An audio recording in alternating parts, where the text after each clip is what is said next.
வணக்கம். தினமலர்.com இரவு 8 மணி செய்திகள். முக்கிய நிகழ்வுகள். இந்திய அமெரிக்க உறவை புதிய உச்சத்துக்கு கொண்டு செல்வதென ஒபாமா மோடி கூட்டாக பேட்டி. அமெரிக்க சுற்றுப்பயணம் முடித்து தாய்நாடு திரும்பினார் பிரதமர் மோடி.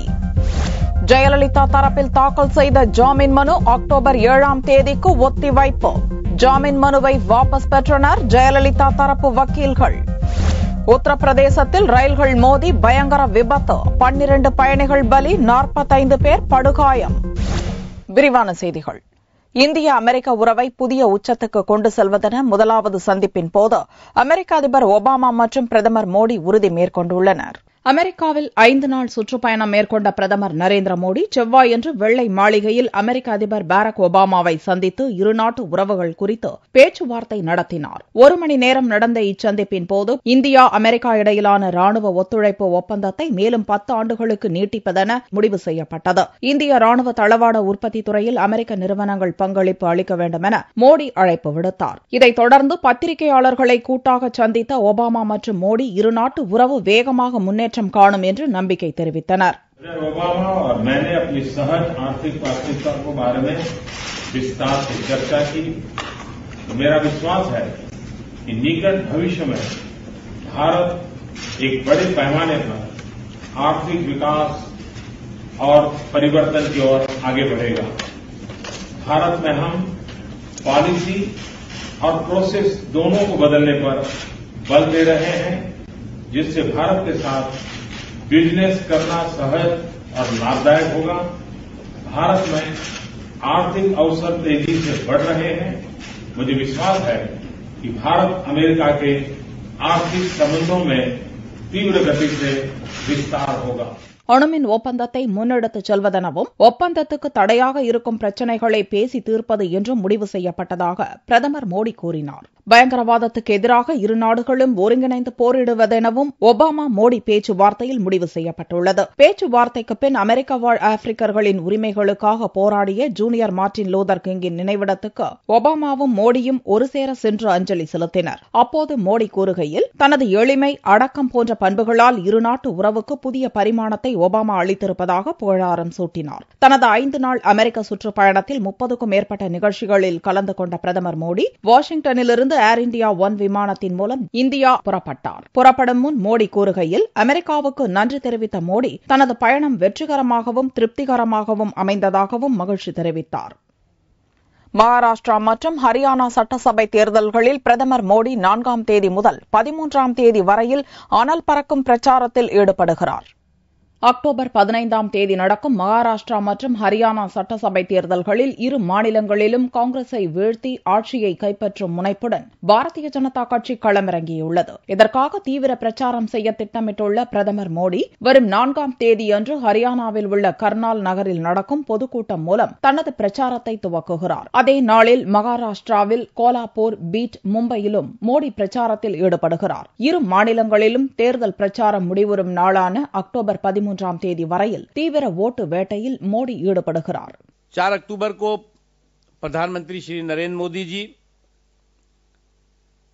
हरियाणा के करनाल में सभा को संबोधित करेंगे और 4 अक्टूबर को महाराष्ट्र की में 3 सभाओं को संबोधित करने वाले हैं, बीड, कोल्हापुर और मुंबई.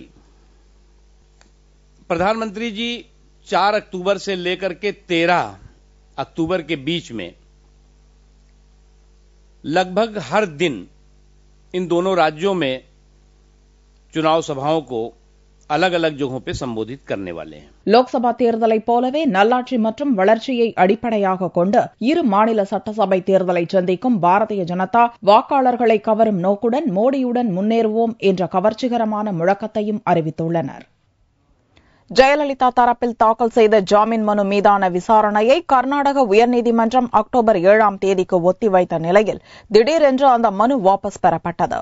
சொத்து சேர்ப்பு வழக்கில் 4 ஆண்டுகள் சிறை தண்டனை பெற்று பெங்களூர் பரப்பன அக்ரஹாரம் மத்திய சிறையில் அடைக்கப்பட்டுள்ள முதல்வர் ஜெயலலிதா சார்பில் கர்நாடக உயர்நீதிமன்றத்தில் மனுக்கள் தாக்கல் செய்யப்பட்டன. தண்டனையை நிறுத்தி வைக்கவும் உடனடியாக ஜாமீன் வழங்கவும் கோரும் இரு மனுக்கள் நீதிபதி ரத்னகலா தலைமையிலான விடுமுறை கால அமர்வு முன் புதனன்று விசாரணைக்கு வந்தது. ஜெயலலிதா சார்பில் ஆஜரான மூத்த வக்கீல் ராம்ஜெத் மலானி ஆஜராகி வாதாடினார். சிறை தண்டனையை எதிர்த்து ஜெயலலிதா அப்பீல் செய்துள்ளதை சுட்டிக்காட்டிய ராம்ஜெத் மலானி அப்பீல் மனு நிலுவையில் இருக்கும் நிலையில் குற்றவாளியின் தண்டனையை நிறுத்தி வைத்து அவரை ஜாமீனில் விடுவிக்கலாம் என்று கிரிமினல் நடைமுறை சட்டத்தின் 389வது பிரிவு கூறுவதையும் எடுத்துரைத்தார். எனவே ஜெயலலிதாவை ஜாமீனில் விடுவிக்க வேண்டும் என்ற வாதத்தை ராம்ஜெத் மலானி முன்வைத்தார். அரசு தரப்பில் ஆஜரான வக்கீல் பவானி சிங் ஜெயலலிதாவின் அப்பீல் மனு மீதான விசாரணையில் தான் அரசு தரப்பு வக்கீலாக நியமிக்கப்பட்டுள்ளதற்கான அரசாணையை நீதிமன்றத்தில் வழங்கினார். ஜெயலலிதாவை ஜாமீனில் விடுவிக்கவும் பவானி சிங் கடுமையாக எதிர்ப்பு தெரிவித்தார். இருதரப்பு வாதங்களையும் கேட்ட நீதிபதி மனுக்கள் மீதான விசாரணையை அக்டோபர் 7ஆம் தேதிக்கு ஒத்திவைத்தார். இதேபோல ஜெயலலிதா தோழி சசிகலா, முன்னாள் வளர்ப்பு மகன் VN சுதாகரன், இளவரசி ஆகியோரின் ஜாமீன் மற்றும் தண்டனையை நிறுத்தி வைக்க கோரும் மனுக்கள் அக்டோபர் 7ஆம் தேதிக்கு ஒத்திவைக்கப்பட்டுள்ளன. இந்நிலையில் தனது மனு குறித்து இன்றே விசாரிக்க வேண்டும் என்ற ஜெயலலிதா தரப்பு மனுவை அவரது வக்கீல்கள் கர்நாடக உயர்நீதிமன்ற பதிவாளர் தேசாயிடம் வழங்கினர். மேலும் வேறு நீதிபதியை கொண்டு விசாரிக்க வேண்டும் என்றும் கோரிக்கை விடுத்தனர். ஆனால் பின்னர் ஜெயலலிதா தரப்பிலான இந்த மனு வாபஸ் பெறப்பட்டது. மனித சங்கிலி, உண்ணாவிரதம், மௌன விரதம், சிறப்பு பிரார்த்தனை என்று ஜெயலலிதா சிறை தண்டனைக்கு எதிராக அதிமுகவினர் உள்ளிட்ட பல்வேறு அமைப்பினர் 5வது நாளாக போராட்டம் நடத்தினர்.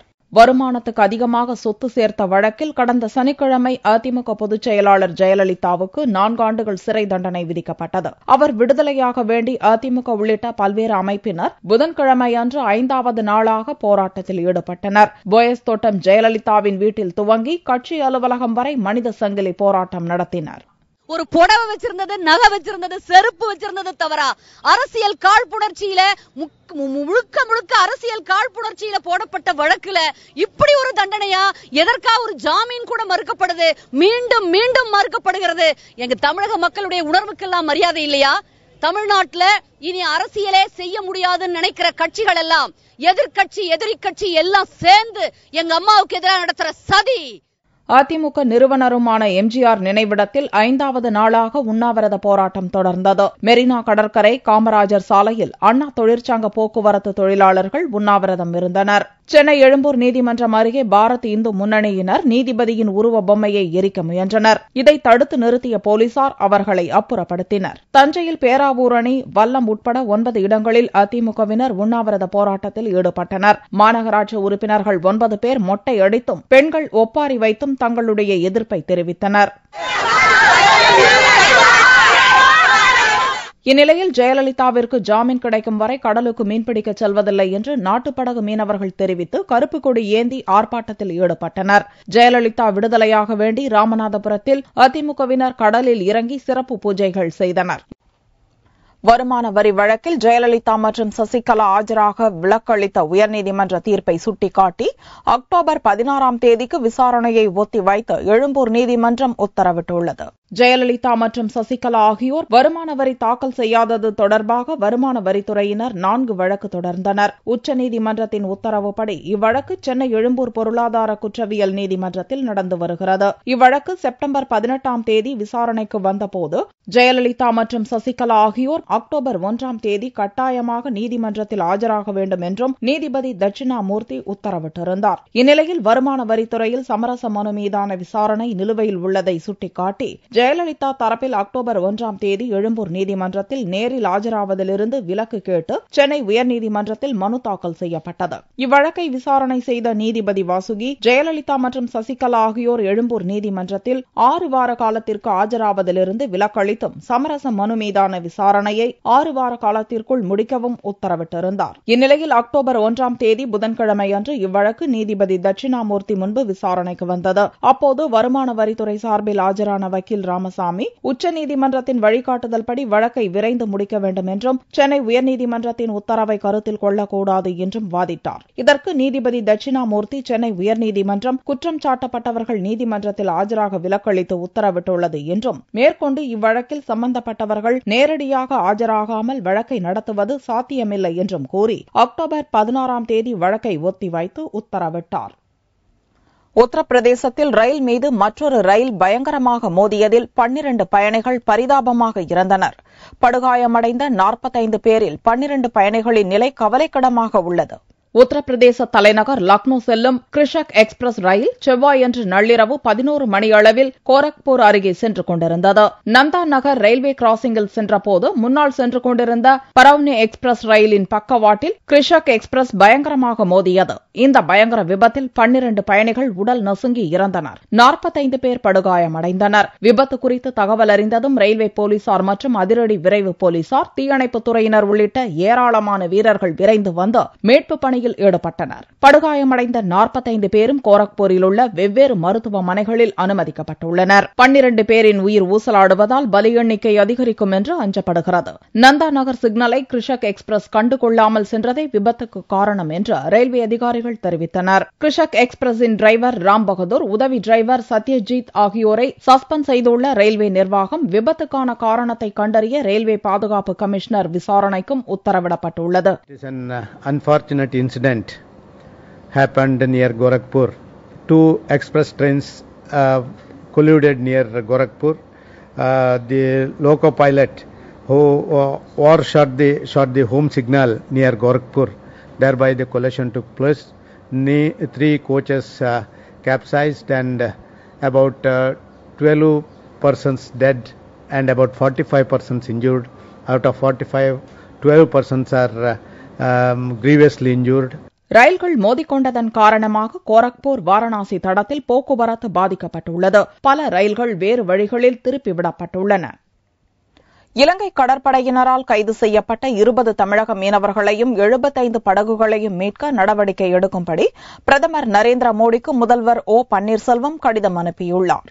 சொத்து சேர்ப்பு வழக்கில் ஜெயலலிதாவின் முதல்வர் பதவி பறிபோனதை தொடர்ந்து தமிழகத்தின் புதிய முதல்வராக பொறுப்பேற்ற ஓ பன்னீர்செல்வம் முதல் முறையாக பிரதமர் நரேந்திர மோடிக்கு கடிதம் அனுப்பியுள்ளார். ஜெயலலிதா மேற்கொண்ட தீவிர முயற்சிகளால் இலங்கை சிறைகளில் வாடிய 72 தமிழக மீனவர்களை இலங்கை நீதிமன்றம் செவ்வாயன்று விடுவித்ததை கடிதத்தில் சுட்டிக்காட்டியுள்ள முதல்வர் OPS, மீனவர்களை மீட்க மத்திய அரசு மேற்கொண்ட முயற்சிகளுக்கு பாராட்டு தெரிவித்துள்ளார். ஆனால் தமிழக மீனவர்களின் படகுகளை இலங்கை அரசு விடுவிக்காததையும், அதனால் அந்த படகுகள் அங்கேயே உடைந்து நாசமாகி வருவதாகவும் பிரதமருக்கு முதல்வர் பன்னீர்செல்வம் சுட்டிக்காட்டியுள்ளார். இதனிடையே 4 ராமேஸ்வரம் மீனவர்கள், 16 புதுக்கோட்டை மீனவர்கள் முறையே செப்டம்பர் 28 மற்றும் 30ஆம் தேதிகளில் கடற்படையினர் சிறைப்பிடித்ததையும் தெரியப்படுத்தியுள்ளார். இலங்கை சிறையில் வாடும் 20 தமிழக மீனவர்களையும் 75 மீன்பிடி படகுகளையும் உடனடியாக மீட்க உறுதியான நடவடிக்கைகளை மேற்கொள்ள வேண்டும் எனவும் கடிதத்தில் பிரதமர் மோடியை முதல்வர் பன்னீர்செல்வம் வலியுறுத்தியுள்ளார். நாகையிலிருந்து கடலுக்கு மீன்பிடிக்கச் சென்ற 7 மீனவர்களை இலங்கை கடற்படையினர் கைது செய்துள்ளனர். நாகை மாவட்டம் தரங்கம்பாடி வெள்ளக்கோவில் கிராமத்தைச் சேர்ந்த செல்வமணி தனக்கு சொந்தமான விசைப்படகு மூலம் மீன்பிடி தொழில் செய்து வருகிறார். இவர் தனது மகன் சந்தோஷ், பெருமாள்பேட்டை கிராமத்தைச் சேர்ந்த காசிராஜன், பொன்னுக்குட்டி உட்பட 6 பேருடன் கடந்த 29ஆம் தேதி கடலுக்கு மீன்பிடிக்கச் சென்றார். புதுக்கோட்டை மாவட்டம் ஜெகதாப்பட்டினம் அருகே செவ்வாயன்று மீன்பிடித்துக் கொண்டிருந்த போது அவர்கள் சென்ற விசைப்படகு பழுதடைந்தது. இதனால் மீனவர்கள் 7 பேரும் நடுக்கடலில் தத்தளித்தனர். அப்போது அங்கு வந்த இலங்கை கடற்படையினர் மீனவர்களை கைது செய்து அவர்களது படகையும் கைப்பற்றி இலங்கைக்கு கொண்டு சென்றனர். இதனிடையே கைதான மீனவர்களை விடுவிக்க கோரி பெருமாள்பேட்டை, குட்டியாண்டியூர், தரங்கம்பாடி பகுதி மீனவர்கள் வேலை நிறுத்தத்தில் ஈடுபட்டனர். மீனவர்களின் வேலை நிறுத்தத்தால் ஆயிரக்கணக்கான ஃபைபர் படகுகள் கரையிலேயே நிறுத்தி வைக்கப்பட்டுள்ளன. முன்னறிவிப்பின்றி பேச்சுவார்த்தை ரத்து செய்யப்பட்டதை கண்டித்து NLC தலைமை அலுவலகம் முன்பு புதன்கிழமையன்று கருப்பு கொடியேற்ற முயன்ற ஒப்பந்த தொழிலாளர்களை போலீசார் கைது செய்தனர். பணி நிரந்தரம், குறைந்தபட்ச ஊதியம், 25,000 ரூபாய் உட்பட 6 அம்ச கோரிக்கைகளை வலியுறுத்தி கடந்த மாதம் 3ஆம் தேதி முதல் நெய்வேலி NLC ஒப்பந்த தொழிலாளர்கள் போராட்டம் நடத்தி வருகின்றனர். அலுவலக முற்றுகை, அரை நிர்வாண போராட்டம் என தொழிலாளர்கள் பல்வேறு போராட்டங்களை நடத்தி வரும் நிலையில் நிர்வாகத்துடன் நடத்தப்பட்ட 8வது கட்ட பேச்சுவார்த்தை தோல்வியடைந்தது. இந்நிலையில் கடந்த 30ஆம் தேதியான செவ்வாயன்று சென்னையில் முத்தரப்பு பேச்சுவார்த்தை நடக்க இருந்தது.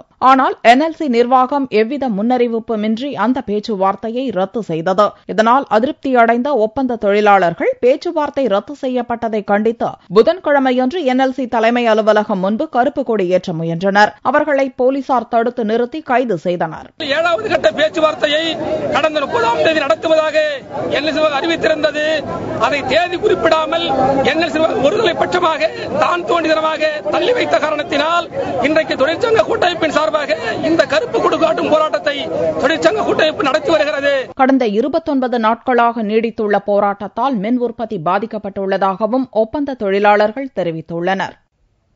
ஆசிய போட்டியில் இந்திய குத்துச்சண்டை வீராங்கனை மேரிகோம் தங்கப்பதக்கம் வென்று நாட்டுக்கு பெருமை சேர்த்துள்ளார். தென்கொரியாவில் ஆசிய விளையாட்டுப் போட்டிகள் நடந்து வருகின்றன.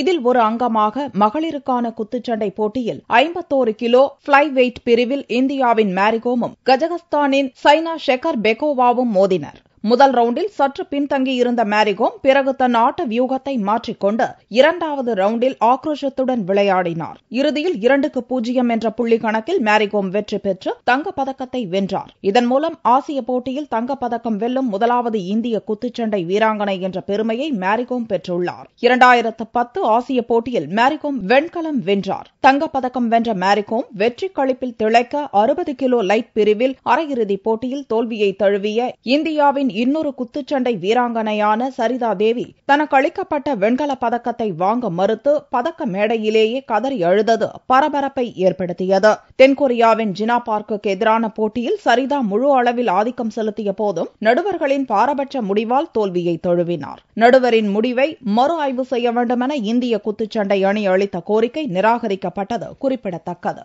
ஆசிய போட்டி பதக்கப்பட்டியலில் 7 தங்கம், 9 வெள்ளி, 34 வெண்கல பதக்கங்களுடன் இந்தியா 10வது இடத்தில் உள்ளது. தங்கத்தின் விலையில் புதனன்று ஒரு சவரனுக்கு 24 ரூபாய் அதிகரித்தது. ஒரு சவரன் தங்கம் 20,360 ரூபாய்க்கு விற்பனையானது. 1 கிராம் ஆபரண தங்கம் 2,545 ரூபாயாக இருந்தது. வெள்ளி 1 கிராமுக்கு 40 காசுகள் குறைந்து 41 ரூபாய்க்கு விற்பனையானது. பார் வெள்ளியின் விலை 38,315 ரூபாயாக இருந்தது. மீண்டும் செய்திகள் இந்திய நேரப்படி வெள்ளிக்கிழமை மாலை 4 மணிக்கு. வணக்கம்.